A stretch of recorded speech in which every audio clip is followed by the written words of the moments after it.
Bienvenidos a este video. Debo aclarar que tanto imágenes, música y animes usados no me pertenecen, créditos a sus respectivos creadores. Lo único que me es en sí la idea y forma de narrar del fanfic que se está narrando. Si ven este mismo fanfic en otra parte, tengan cuidado pues podría ser que es una copia del contenido que escucharan de aquí. Igual espero no demorar con los capítulos, así que espero lo disfruten. Si tienen recomendaciones, errores o correcciones estoy dispuesto a escuchar, pueden dejar en los comentarios. Ahora continuemos. Reencarnado como Megumi Fushiguro en Mushoku Tensei 2, una red única de negocios. Edad: 4 años. El olor a estofado de patatas y cerveza derramada ya no le resultaba asqueroso. Era simplemente el olor de su hogar. Con apenas 4 años, Megumi sostenía un trapo húmedo y frotaba enérgicamente la superficie de una mesa de madera manchada de grasa. No llegaba al centro de la mesa sin ponerse de puntillas, pero su técnica era impecable. Limpiaba, enjuagaba en un pequeño balde y secaba. Megumi, cariño, no tienes que hacer eso. Ve a jugar con tus juguetes a tu habitación, le dijo Marta desde la barra, secándose las manos en su delantal. Megumi se detuvo y la miró. Sus grandes ojos verdes se suavizaron al verla. Quiero ayudar, mamá, respondió, su pronunciación ya casi perfecta. Marta sonrió con esa calidez que a Megumi le recordaba las pocas cosas buenas de la humanidad. Ella le había dado una habitación propia, pequeña pero limpia, y era sumamente permisiva con él. Megumi no ganaba ni una moneda de cobre por su trabajo en la taberna, pero no le importaba. El dinero era secundario cuando se trataba de aligerar la carga de la mujer que lo había cuidado. Era responsable por naturaleza. El instinto de hermano mayor proveedor de su vida pasada seguía intacto en su pecho. Ya sabía leer y escribir gracias a ella, lo mínimo que podía hacer era mantener el lugar impecable. Sin embargo, no todos en la casa lo veían con buenos ojos. Desde una esquina de la barra, Gunter gruñó, dándole un sorbo a su jarra de aguamiel. Déjalo que limpie, mujer. Al menos así el mocoso raro se gana el pan que traga. A los pies de Megumi, 2 pequeños cachorros, uno blanco y uno negro, levantaron la cabeza y emitieron un gruñido sordo hacia el hombre. Shiro y Kuro existían ahora en una forma reducida para no gastar energía, del tamaño de 2 cachorros de lobo inofensivos. Eran obedientes a Megumi y sorprendentemente cariñosos con Marta, a quien a veces seguían por la cocina, pero odiaban a Gunter. Megumi chasqueó la lengua suavemente. Los perros se callaron de inmediato y volvieron a echarse. Megumi ignoró a su padrastro. Para él, Gunter era ruido de fondo. Terminó con la mesa y se acercó a la ventana para exprimir el trapo. Afuera, la calle principal de la frontera de Asura estaba llena de actividad. Carretas, mercenarios y, como era habitual, una fila de esclavos semihumanos encadenados que eran llevados hacia los mercados del norte. Megumi los observó con una expresión indescifrable. Racismo y esclavitud, pensó, sintiendo un leve asco intelectual. Sabía que este mundo estaba estancado en una especie de edad media mágica, pero eso no lo hacía menos estúpido. En su vida pasada, Isaac había leído bastante. Recordaba las épocas de las colonizaciones europeas en África y América que estudió en la preparatoria. Extraer recursos humanos mediante la fuerza bruta y la subyugación racial es un modelo económico destinado al colapso a largo plazo. Genera resentimiento, frena la innovación y estanca a la sociedad. Son idiotas que no ven más allá del beneficio inmediato. Megumi suspiró. Extrañaba a su hermano. Leo le había explicado mucho sobre cómo funcionaban estas fantasías. Mira, Isaac, le decía Leo emocionado frente al televisor, en estos animes de Isekai, los poderes del protagonista siempre tienen un despertar. A veces es a los 5, a veces a los 10. Megumi había analizado su propio cuerpo. Había intentado forzar su energía maldita innumerables veces, pero siempre chocaba contra un muro biológico. Su núcleo de energía era denso, oscuro y letal, pero su cuerpo aún eran los de un niño pequeño. Basado en los patrones de crecimiento de este mundo, estimaba que su energía despertará completamente para su uso alrededor de los 6 años, donde el Jujutsu usualmente se despierta de forma natural. Esa tarde, después de barrer la entrada, Megumi se acercó a Marta. Mamá, la llamó, tirando suavemente de su falda. Ya terminé mis tareas. ¿Puedo ir a las afueras del pueblo? Solo al borde del bosque. Haré unos mandados y luego quiero explorar un poco. Marta lo miró, sorprendida pero confiada. Megumi ya hacía mandados en el mercado sin que le robaran el cambio y siempre volvía a tiempo. Era absurdamente maduro. Claro, mi amor. Pero no entres a la zona espesa. Y vuelve antes de que oscurezca. Va. Que se vaya, interrumpió Gunter, agitando la mano. A ver si se pierde un rato y tenemos paz. Megumi hizo una leve reverencia a Marta y salió por la puerta de madera. Mientras caminaba por las calles de tierra, su mente seguía trabajando. Durante estos años, había aprendido cómo funcionaba el mundo exterior. La economía era sumamente básica y las rutas comerciales eran fáciles de entender. Pero lo que realmente le resultaba ridículo era el sistema de poder de este mundo. Principiante, intermedio, avanzado, santo, rey, emperador y dios, reflexionó, pateando una pequeña piedra. Había leído sobre el monumento de las 7 grandes potencias. Los 7 individuos más fuertes del mundo. Su orden mundial funciona de manera primitiva. Si asesinas al número 3, te conviertes en el número 3. Es una sociedad que rige su jerarquía basándose exclusivamente en la capacidad de infligir daño individual en lugar de usar influencia, tecnología o alianzas. Es un caos estructurado. Llegó al linde del bosque. Nadie lo observaba. Sus perros, Shiro y Kuro, se materializaron completamente desde su sombra, estirando sus patas y olfateando el aire con entusiasmo, felices de estar al aire libre. Por un momento, Megumi consideró empezar a hacer flexiones, golpear troncos y forzar su cuerpo como harían los guerreros de las historias. Pero rápidamente descartó la idea. Ineficiente y peligroso, razonó, mirando sus pequeñas manos.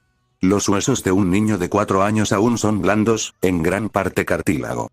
Si empiezo a someter mis articulaciones a micro roturas por impactos fuertes o a levantar peso, atrofiaré mi crecimiento o me causaré lesiones crónicas.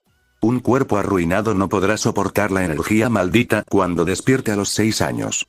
Decidió que la paciencia era el arma de los sobrevivientes.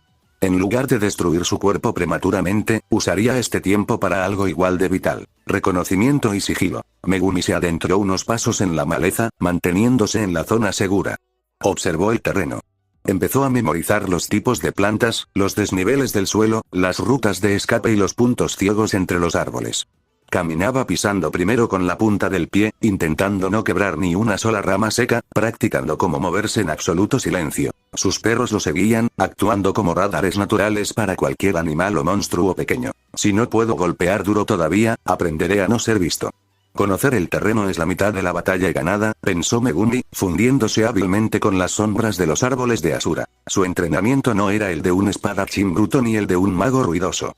Estaba construyendo los cimientos de un asesino de las sombras, paso a silencioso paso. Pasaron varias semanas desde que Megumi había comenzado a explorar los límites del pueblo. Su rutina parecía la de un niño obediente. Frotaba mesas, enjuagaba trapos en su pequeño balde y ayudaba a Marta sin pedir una sola moneda de cobre a cambio. Pero en su mente de 24 años, la dependencia económica era un lujo que no podía permitirse.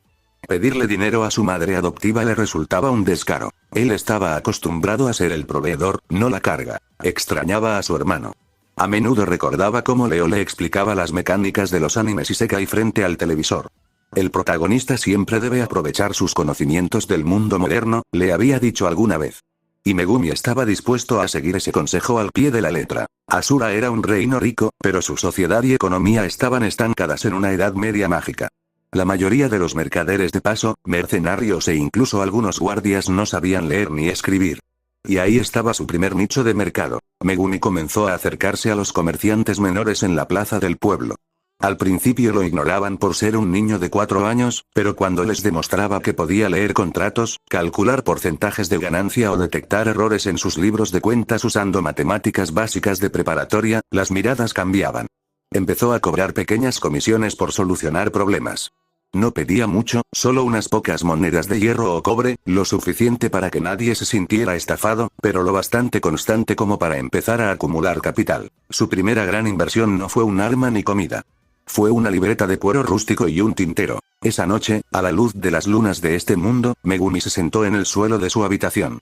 Abrió la libreta y comenzó a escribir. No usó el idioma humano de este mundo.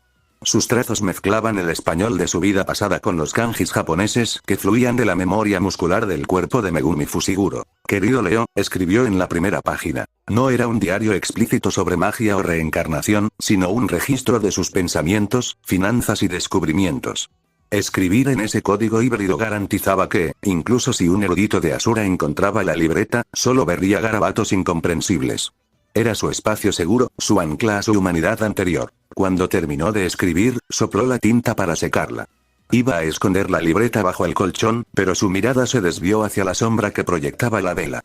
Shiro y Kuro estaban allí, existiendo en su forma reducida de cachorros. Megumi acercó la libreta a la oscuridad de su propia sombra. La superficie negra y viscosa se onduló. Soltó el libro, y este se hundió sin hacer ruido, desapareciendo en una dimensión de bolsillo. Megumi parpadeó, sorprendido. Luego, sonrió levemente. Entiendo, analizó. Su energía maldita aún estaba bloqueada por sus canales inmaduros, pero los perros divinos estaban materializados. Al mantener el ritual parcialmente activo de forma instintiva, como un mecanismo de supervivencia, la función de inventario de su sombra estaba abierta en piloto automático. Era como tener la ayuda de un tutorial en un videojuego. No necesitaba dominar el flujo de energía maldita para usar el almacenamiento, porque los perros mantenían la puerta abierta por él. Con su diario a salvo en su sombra y un capital inicial en sus bolsillos, Megumi pasó a la fase 2 de su plan. Sabía que los gremios de aventureros eran la principal fuente de ingresos en este mundo, pero inscribirse era caro, llamativo y peligroso para un niño sin habilidades mágicas visibles. Necesitaba mano de obra.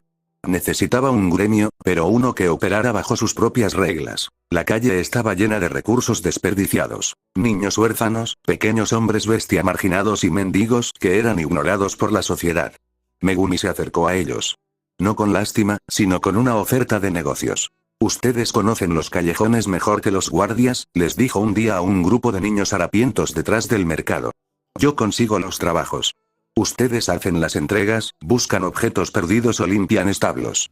Yo me quedo con una pequeña comisión por la gestión, y ustedes se llevan el resto para comer. Al principio dudaron, pero cuando Megumi les entregó su primer pago real tras completar el encargo de un mercader, la lealtad se forjó de inmediato. En cuestión de meses, Megumi, con solo 4 años, se convirtió en el gremio de las sombras no oficial del pueblo. Los clientes nunca hablaban con él directamente. Todo era por el boca a boca. Los precios eran tan ridículamente baratos en comparación con el gremio de aventureros oficial que los comerciantes locales preferían usar a los niños de la calle para trabajos mundanos. Nadie sospechaba que detrás de esa red de mensajería y favores estaba el hijo adoptivo de Marta, el niño de pelo negro que siempre limpiaba las mesas en silencio. Sus perros, Shiro y Kuro, eran la herramienta secreta perfecta. Megumi los enviaba ocultos en las sombras de los niños para rastrear objetos perdidos por el olor o para enviarles mensajes mentales de advertencia si los guardias se acercaban. Eran los espías y guardaespaldas invisibles de su pequeña organización. Pero Megumi no solo era un jefe, también se convirtió en un maestro. En los callejones, lejos de las miradas de los adultos, reunía a sus pequeños empleados. Les enseñaba a contar monedas para que no los estafaran, les explicaba el valor de cumplir su palabra y, lo más importante, les enseñaba a no dejarse pisotear. Extraer recursos mediante la fuerza bruta es un modelo económico destinado al colapso, había pensado antes. Su red funcionaba bajo el principio opuesto, lealtad a través del beneficio mutuo. Mientras veía a un pequeño niño con orejas de zorro comprar un pan caliente con el dinero que había ganado limpiando el almacén de un molinero, Megumi sintió una extraña paz. No estaba ganando grandes riquezas, eran meras miserias en el panorama general, pero estaba construyendo algo mucho más valioso. Estaba creando contactos. Ojos y oídos en cada rincón del pueblo. Una red de información y lealtad absoluta que, cuando su verdadero poder despertara, sería el cimiento de su imperio en las sombras. Aquel pequeño imperio lentamente iba a crecer al paso de los días. El guiso de patatas y zanahorias estaba caliente. Megumi comía en silencio en la pequeña mesa de su habitación, sosteniendo la cuchara con una mano mientras con la otra trazaba caracteres en su diario encuadernado en cuero. Estaba actualizando las finanzas de su pequeño sindicato. Los números eran positivos. Varios de los niños marginados que trabajaban para él ahora podían pagarse al menos una comida caliente al día. Ya no tenían que robar para sobrevivir, lo que disminuía el riesgo de ser atrapados y golpeados por los guardias o, peor aún, vendidos. Por supuesto, no todo era un cuento de hadas. Algunos niños mayores y mendigos se negaban a recibir órdenes de un mocoso de 4 años y preferían seguir delinquiendo. Megumi no insistía. No soy un salvador, soy un administrador, se decía a sí mismo. Si alguien no quería trabajar, lo dejaba a su suerte. Forzar la lealtad solo generaba traiciones futuras. Su proyecto operaba a tan pequeña escala que pasaba completamente desapercibido para los gremios y las autoridades locales. Era una sombra invisible en el mercado, pero las ganancias económicas no eran su único objetivo. Megumi quería información. Había empezado a pedirle a los niños de la tribu de las bestias, principalmente pequeños con orejas de perro y gato, que le enseñaran su idioma a cambio de un porcentaje mayor en los encargos. No tenía prisa, así que las lecciones eran casuales, dadas en callejones traseros o techos bajos. Megumi descubrió que tenía una facilidad sorprendente para retener la gramática gruñida y gutural de los hombres bestia. A través de ellos, también aprendió sobre la cruda realidad del esclavismo en el continente. No se trataba solo de cazadores furtivos capturando gente al azar. En muchos casos, involucraba deudas tribales, rituales de subyugación e incluso clanes que vendían a los suyos en tiempos de hambruna extrema. Era un sistema complejo y podrido hasta la médula. Pero el descubrimiento más grande llegó una tarde mientras practicaba el idioma. Había emitido un comando básico en lengua bestia: observar y reportar. Desde su sombra, Kuro, el perro divino negro, asomó la cabeza y soltó un gruñido afirmativo perfectamente estructurado en la misma lengua, antes de sumergirse de nuevo. Megumi se quedó congelado. Sus perros no solo eran invocaciones de energía maldita. Al tener formas caninas lobunas, poseían una afinidad natural y absoluta con el idioma del dios de las bestias. Los niños bestia de su red podían darles comandos verbales simples o recibir mensajes de ellos sin necesidad de que Megumi estuviera presente para traducir. Esta es una ventaja táctica invaluable, anotó en su diario esa noche. Mis Shikigamis tienen su propia red de comunicación encriptada con mis espías. Con los meses, los fondos de Megumi crecieron lo suficiente como para darse lujos intelectuales. Empezó a comprar libros avanzados que los mercaderes traían de la capital. Aunque sabía que jamás podría lanzar un hechizo elemental, devoró libros sobre teoría mágica, geografía e historia. Aprender cómo pensaba un mago le ayudaría a saber cómo matarlo en el futuro. También leyó ávidamente sobre los tres grandes estilos de espada: el agresivo dios de la espada, el fluido dios del agua y el impredecible dios del norte. Sabía la teoría de principiante de todos ellos de memoria. Pero la teoría no corta la carne. Impulsado por la necesidad de preparar su cuerpo antes de que su energía maldita despertara, usó sus ahorros para comprar un arma. Con el permiso de Marta, adquirió una espada de hierro estándar en la herrería local. Cuando llegó a casa y desenvolvió el arma en el patio trasero, se dio cuenta de la dura realidad de su edad. Para un adulto, era una espada de una mano, promedio y equilibrada. Para Megumi, que apenas medía un poco más de 1 metro, era prácticamente un espadón gigante. Intentó levantarla sin quitarle la pesada funda de cuero y madera para acostumbrarse al peso real. Sus pequeños brazos temblaron de inmediato. Los músculos de sus hombros ardieron. Apenas pudo sostenerla paralela al suelo durante 3 segundos antes de que la punta cayera al polvo con un golpe sordo. La teoría de los libros no te da fuerza en los brazos, ¿verdad, pequeño viejo?, dijo una voz suave desde la puerta trasera. Megumi se giró, soltando el mango con un suspiro frustrado. Marta estaba allí, secándose las manos con un trapo, mirándolo con una mezcla de diversión y nostalgia. Pesa, admitió Megumi, mirando la espada con el ceño fruncido. Marta caminó hacia él. Ya no tenía la postura encorvada de una tabernera cansada. Sus pasos eran precisos, equilibrados.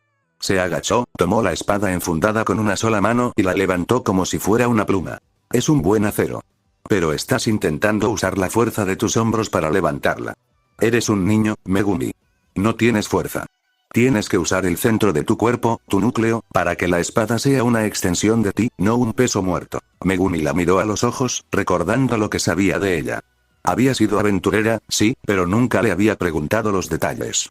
¿Tú sabes pelear, mamá? Marta sonrió, una sonrisa afilada que Megumi nunca había visto. Fui rango intermedio en el estilo del dios del agua. No soy una maestra, mi amor, y hace años que no peleo en serio, pero sé cómo pararme para que un orco no me parta por la mitad. Megumi abrió un poco los ojos. El estilo del dios del agua. El estilo definitivo de defensa y contraataque, parry. Era perfecto. Dado que él no podía usar magia curativa y su cuerpo no era invulnerable, la defensa absoluta era el complemento ideal para las tácticas de asesinato de sus sombras. Marta clavó la punta de la funda en el suelo y lo miró con cariño, pero con la firmeza de una instructora. Si vas a jugar con espadas, lo harás bien para no cortarte un pie. Te enseñaré lo básico.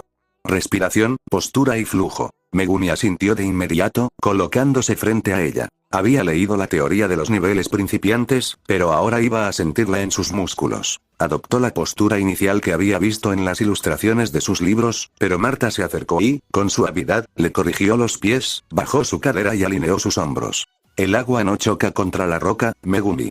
Fluye alrededor de ella y luego la erosiona, le explicó Marta, retrocediendo un paso. Empezaremos solo con la postura.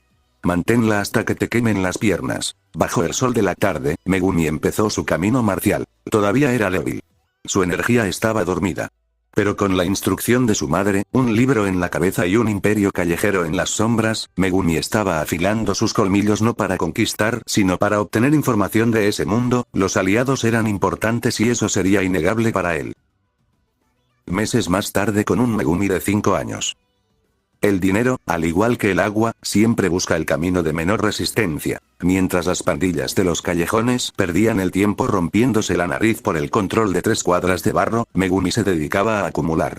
Al haber estabilizado sus tarifas, la red de niños y marginados comenzó a cobrar márgenes ligeramente superiores por encargos rápidos. Las monedas fluían en silencio, pero la experiencia le dictaba que cualquier anomalía financiera en un pueblo fronterizo terminaría atrayendo la atención de los guardias o del gremio oficial. Necesitaba limpiar el rastro de sus ingresos. Esa misma tarde, el sol golpeaba los toldos del mercado de Asura. Megumi caminaba entre la multitud, esquivando carretas y mercenarios hasta llegar a un rincón concurrido. Allí lo esperaba Nia, una joven de 16 años con ropas remendadas a lo que él había sacado de la indigencia meses atrás. «Llegas tarde, jefe», susurró Nia, fingiendo acomodar unas cestas vacías. Megumi se paró a su lado, con las manos en los bolsillos. Su estatura apenas le llegaba a la cintura, pero su presencia dictaba el ritmo de la conversación. Hubo un retraso con los mensajeros del lado este. «Toma», dijo, pasándole discretamente una pesada bolsa de cuero por debajo de la mesa. «Aquí está el capital inicial. Mañana a primera hora, comprarás el lote completo de manzanas y peras al mercader de la entrada norte». Nia sopesó la bolsa, abriendo los ojos con sorpresa al escuchar el tintineo del cobre y la plata. «Esto es mucho, ¿de verdad quieres vender fruta?» «Quiero que parezca que vendemos fruta», corrigió Megumi, su tono frío y calculador. «Los precios de los alimentos fluctúan a diario. Nadie puede auditar con precisión cuántas manzanas se pudren o se venden. Cuando los más pequeños de la red vengan a dejar el dinero de los recados, fingirán que te están ayudando a cargar cajas.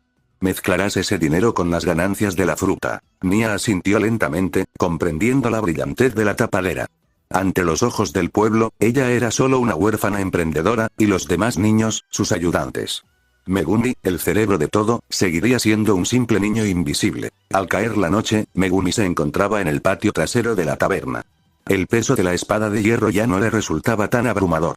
Con los pies descalzos sobre la tierra fría, trazaba los arcos básicos del estilo del dios del agua. «Baja más la cadera. Estás usando los hombros, no el tronco», la voz de Marta resonó desde el pórtico. La mujer se acercó, ajustando la postura del niño con una firmeza maternal. «El agua no se resiste a la roca, Megumi. Se adapta y luego ahoga». Megumi asintió, respirando profundo y corrigiendo su centro de gravedad. Justo cuando lograba el equilibrio perfecto, el sonido de una jarra de madera estrellándose contra una mesa interrumpió el momento. Desde la ventana abierta de la cocina, Gunther los observaba. Sus ojos inyectados en sangre desbordaban resentimiento. «Pura basura», escutió el hombre, apoyándose pesadamente en el marco. Enseñándole a un mocoso raro a bailar con un trozo de hierro. «El verdadero combate no es una danza de nenachas, es matar antes de que te maten». Megumi no bajó la espada. Ni siquiera lo miró.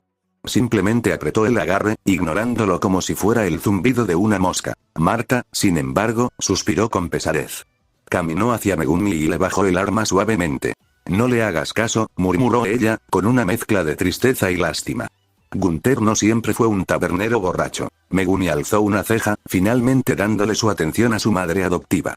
«En su juventud, fue un espadachín prodigioso del dios del norte», reveló Marta, asegurándose de que su voz no llegara a la ventana. Estaba a un paso de alcanzar el rango santo. Era implacable. Pero una emboscada en el continente Millis le destrozó los tendones de la pierna y el brazo derecho. En este mundo, Megumi, si no puedes sostener una espada, dejas de existir para los demás. Se quebró. Su odio no es hacia ti, es hacia el mundo que le quitó todo. Megumi asimiló la información con una frialdad analítica. Un casi santo del dios del norte. El estilo basado en la supervivencia, los trucos sucios y la adaptabilidad. Desperdicio de talento, pensó. Si Gunther no estuviera cegado por el alcohol, habría sido el maestro perfecto para complementar sus tácticas de asesinato. Días después, lejos del drama familiar, Megumi se encontraba en un callejón apartado, sentado frente a un niño de la tribu de los hombres bestia.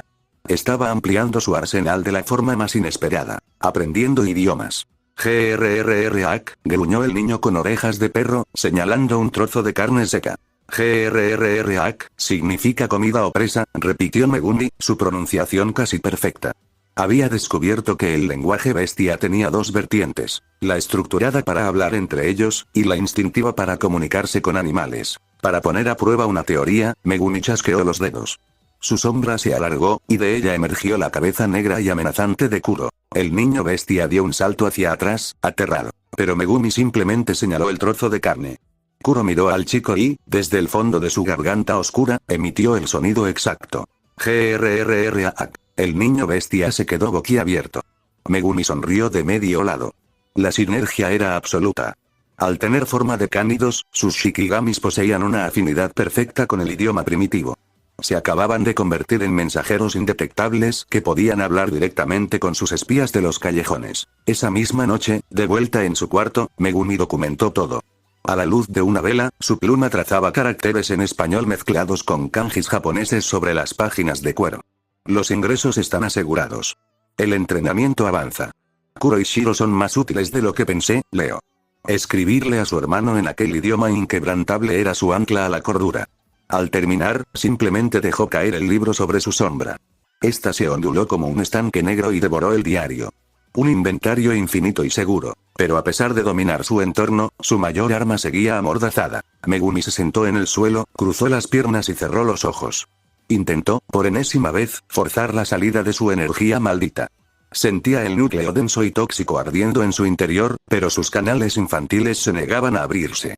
No había eventos traumáticos recientes que rompieran el dique de su autocontrol. Dejó que su conciencia se hundiera, viajando hacia su propio espacio mental. Abrió los ojos en la oscuridad de su alma.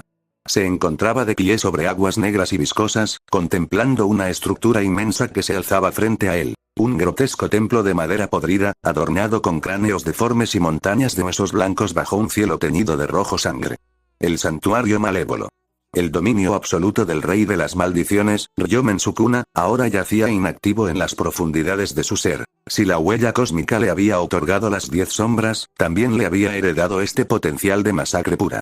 Calculó que, el día que su energía despertara por completo, su nivel base sería monstruoso. Pero la verdadera incógnita seguía latente. ¿Qué pasaría cuando el santuario malévolo chocara contra el Touki de los espadachines más fuertes de este mundo?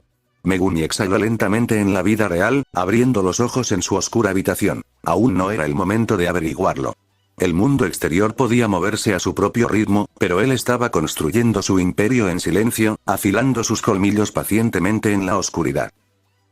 En la casa Motos Greirat, con Paul Greirat de 6 años, la silla de roble acolchada con terciopelo era, según la opinión experta de Paul a sus 6 años, un absoluto instrumento de tortura. Llevaba puesto un traje de seda azul con bordados plateados que le picaba en el cuello. Frente a él, los inmensos ventanales de la mansión Motos Greirat dejaban ver el patio de entrenamiento, donde los guardias practicaban con espadas de madera. Paul suspiró, balanceando las piernas en el aire porque sus pies aún no tocaban el suelo. Lo único que quería era estar allá afuera, golpeando cosas, sintiendo el sudor y la adrenalina.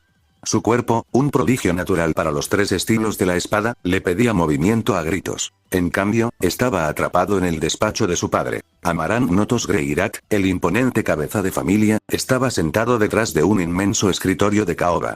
Leía un pergamino con el ceño tan fruncido que parecía que el papel lo había insultado personalmente. Es inaceptable, una completa burla al orden establecido, murmuró Amaranth, arrojando el pergamino sobre la mesa. El sello de cera roja del gremio de aventureros se asomó por el borde. Paul apoyó la barbilla en la palma de su mano, mirando una mosca que volaba cerca del candelabro. ¿Pasa algo, padre?, preguntó, usando su mejor tono de niño noble educado, aunque su voz destilaba un aburrimiento que no se molestó en ocultar. Amaranth clavó sus fríos ojos en su hijo. Presta atención, Paul. Eres el heredero de la casa Notos. Estas son las nimiedades burocráticas con las que tendrás que lidiar cuando gobiernes. Su padre se frotó las sienes. Acabo de recibir una queja formal del maestro de la sucursal del gremio de aventureros en nuestras tierras fronterizas. ¿Monstruos? Paul se enderezó un poco, con un brillo de interés en los ojos. Si había monstruos, significaba que alguien tendría que ir a matarlos. Él podría escabullirse para mirar. No. Ratas, respondió Amaranth con asco. Ratas de 2 patas. Resulta que las misiones de rango FY, los recados básicos, limpieza y entregas menores, están siendo monopolizadas por niños de los barrios bajos y escoria semihumana. Paul parpadeó, la decepción apagando el brillo de sus ojos. Se recostó de nuevo en la silla de tortura. ¿Y qué? Son solo recados para novatos. No es un simple ¿y qué, Paul? La voz de Amaranth resonó en el despacho, haciéndolo resonar con autoridad. El gremio de aventureros se lucra de los impuestos y las cuotas de esos pequeños trabajos. Pero últimamente, los mercaderes han dejado de usar al gremio oficial. Prefieren pagarle miserias a los mendigos en los callejones porque es más barato y, aparentemente, igual de eficiente. Es una saturación del mercado irregular. Una fuga de dinero. Paul soltó un bostezo que intentó disfrazar con la manga de su camisa de seda. En su mente prodigiosa y simplista, el problema tenía una solución obvia. Si los grandes y fuertes aventureros del gremio están perdiendo contra un montón de niños hambrientos de la calle, entonces el gremio es débil, pensó Paul. Y los débiles pierden. ¿Por qué debería importarnos a nosotros quién limpia el establo de un comerciante de cerdos? ¿Y qué vas a hacer, padre? ¿Mandar a los caballeros de Notos a arrestar a niños por barrer las calles? Preguntó Paul, con una media sonrisa burlona asomándose en sus labios. El sarcasmo no pasó desapercibido. Amaranth golpeó la mesa con la palma de la mano, haciendo saltar el tintero. Cuida tu tono, muchacho. No arrestaremos niños.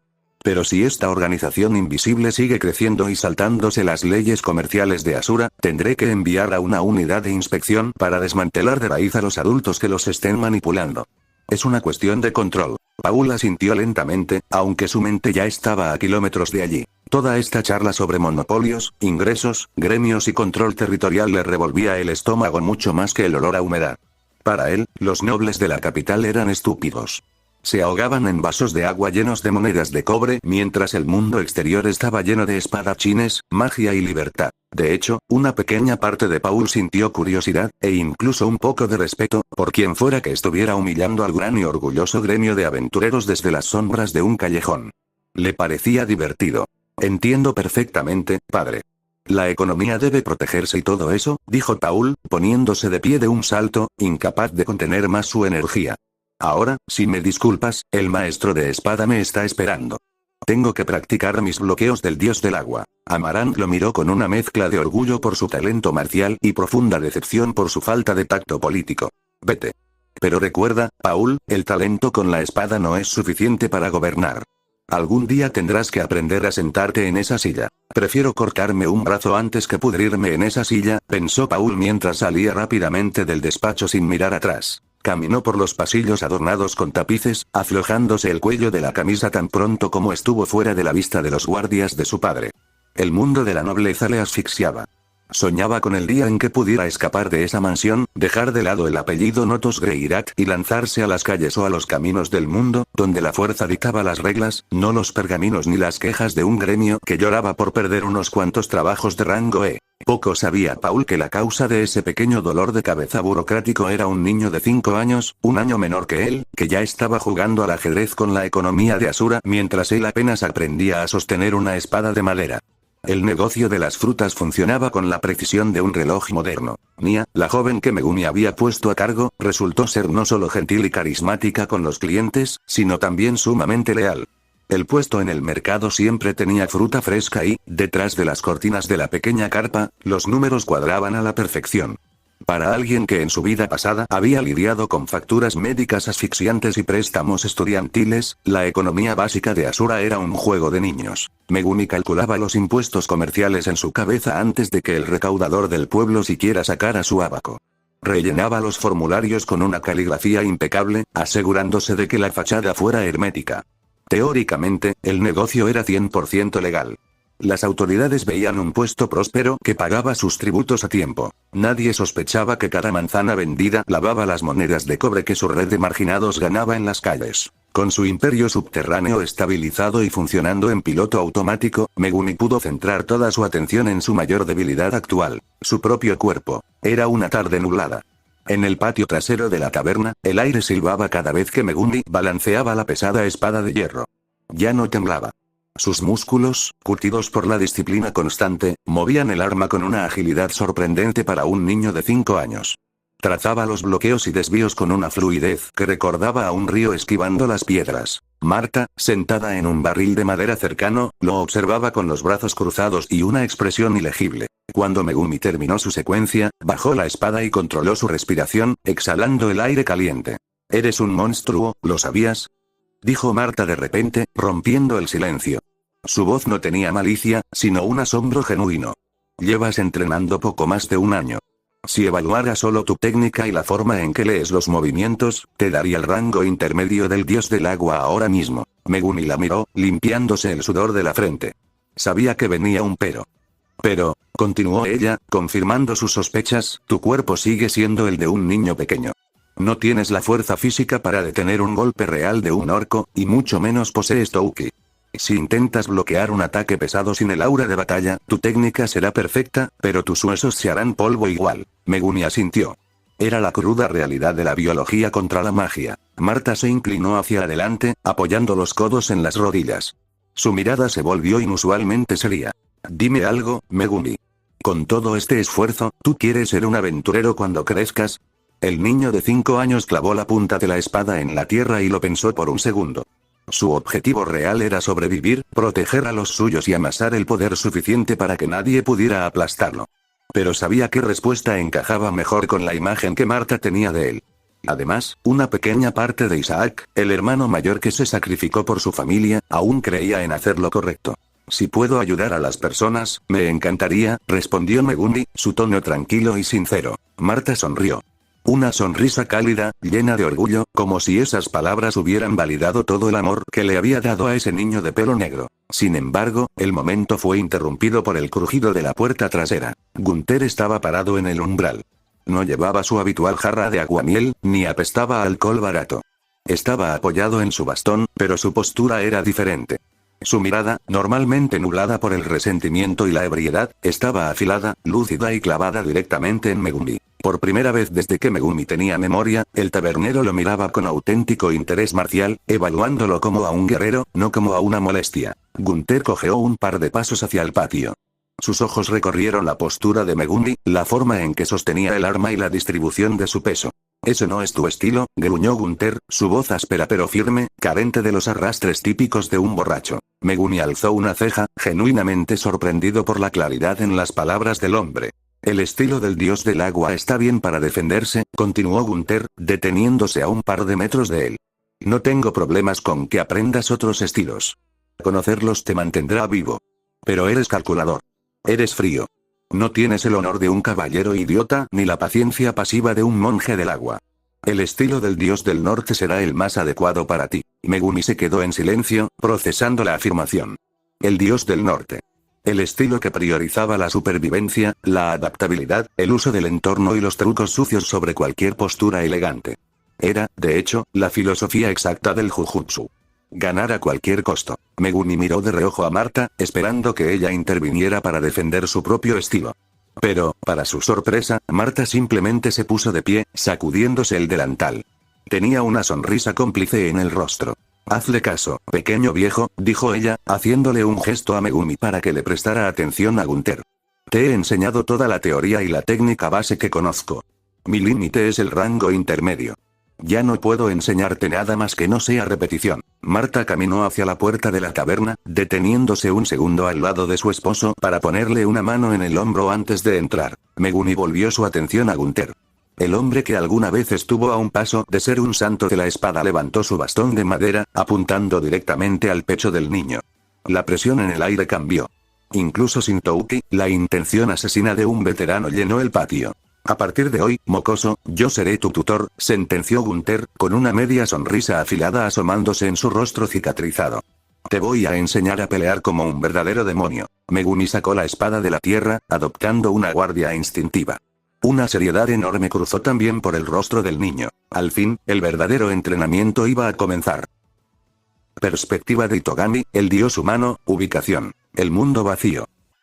En el centro de la nada, donde un blanco infinito y estéril se extendía en todas direcciones, una figura humanoide sin rostro flotaba en el vacío. Itogami, el autoproclamado dios humano, se llevó una mano brillante a donde debería estar su barbilla. Frente a él, invisibles para cualquier mortal, se extendían los infinitos hilos del destino. Eran como ríos de luz entrelazados que le mostraban las posibilidades, las vidas y las muertes de cada ser en el mundo.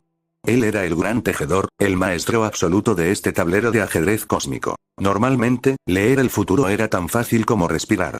Podía ver cómo un campesino tropezaba y moría, o cómo un rey caía en desgracia décadas antes de que ocurriera. Pero ahora, había un problema. Un problema pequeño, del tamaño de un niño de 5 años en la frontera del reino de Asura. «¡Qué inusual!», murmuró Itogami, su voz resonando con una mezcla de alegría fingida y genuina confusión. 5 años atrás, había visto una mancha de tinta negra aparecer en sus hilos. Un alma que no pertenecía a este mundo, destinada a morir congelada en un callejón. Él lo había ignorado, asumiendo que el destino se limpiaría solo. Pero el niño no murió. Y ahora, cada vez que Itogami intentaba enfocar su visión en ese pueblo fronterizo, los hilos se volvían caóticos. Eran impredecibles en gran manera. No había un sentido claro en lo que sucedía a su alrededor. Era como mirar a través de un cristal empañado por la niebla, o intentar escuchar una melodía a través de una fuerte estática.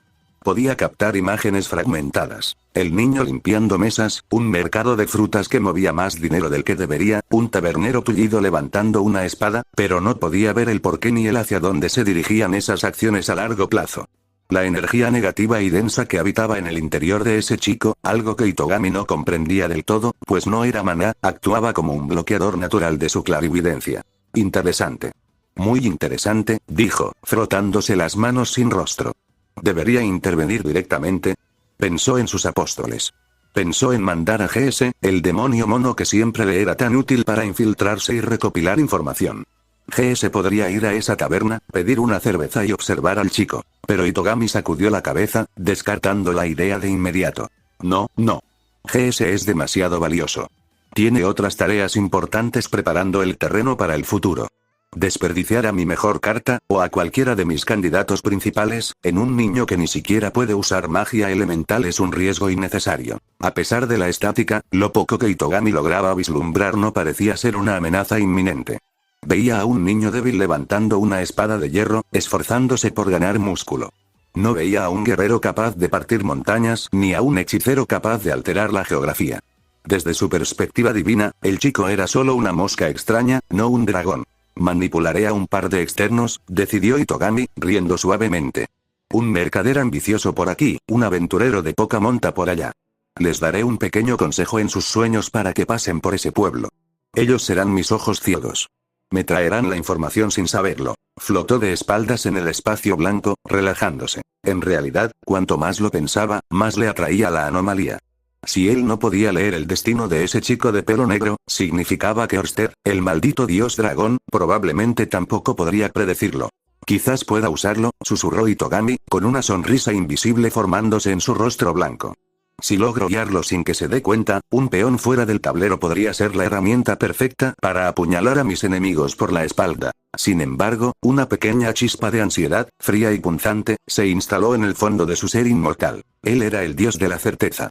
Odiaba lo impredecible. La estática alrededor de ese chico crecía mes a mes, y aunque Itogami confiaba ciegamente en sus manipulaciones, le preocupaba una sola cosa. ¿Qué tanto podría ese pequeño hilo negro enredar y cambiar el tapiz de su destino perfecto antes de que fuera demasiado tarde para cortarlo? Fin del capítulo 2. Y bueno, amigos, hasta aquí llega este capítulo de Reencarnado como Megumi Fushiguro en Mushoku Tensei. Hemos visto cómo Megumi, paso a paso, está dejando de ser solo un niño analítico para convertirse en una verdaderamente maestra en las sombras del reino de Asura. Su red de espionaje y su sistema de lavado de dinero usando a los marginados ya está en marcha, demostrando que su inteligencia moderna combinada con la crueldad de este mundo de fantasía es un arma letal. Además, el descubrimiento de que sus perros divinos pueden comunicarse con la raza bestia abre un abanico de posibilidades tácticas brutales. Y ese final, el santuario malévolo latiendo en su interior. La gran pregunta es, ¿cuándo y contra quién se desatará finalmente este poder abrumador? ¿Qué pasará cuando los verdaderos pesos pesados de este mundo, o la mismísima familia Greirat, se crucen en su camino? Si les ha gustado este capítulo y quieren ver cómo Megumi sigue escalando hasta convertirse en la calamidad más grande que este Isekai haya visto, no olviden dejar su tremendo like y suscribirse al canal si aún no lo están. Eso me ayuda muchísimo a seguir trayendo esta historia más rápido. Recuerden que ninguna de las imágenes o pistas musicales usadas me pertenecen, todos los créditos van a sus respectivos creadores.